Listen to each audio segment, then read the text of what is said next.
আসসালামু আলাইকুম। আজকে চলে এসেছি টেরাকোটা টেরাকোটা রেস্টুরেন্টে। তো এটা হচ্ছে তেজগাঁ আড়ং যে আছে, আড়ংয়ের পাশেই হচ্ছে টেরাকোটা রেস্টুরেন্ট। তো টেরাকোটা রেস্টুরেন্টের ডেকোরেশনটা অনেক সুন্দর ছিল।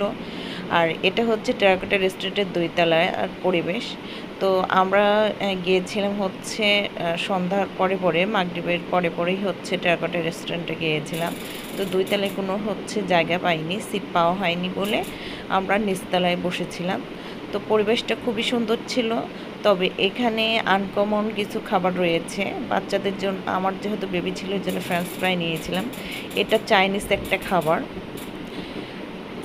আর এই খাবারটা অর্ডার করেছিলাম, এটা ছিল মাশরুম স্যুপ। তো মাশরুম স্যুপের ডেকোরেশনটা ছিল পাউরুটির মধ্যে। আর এটা ছিল চাইনিজ খাবার।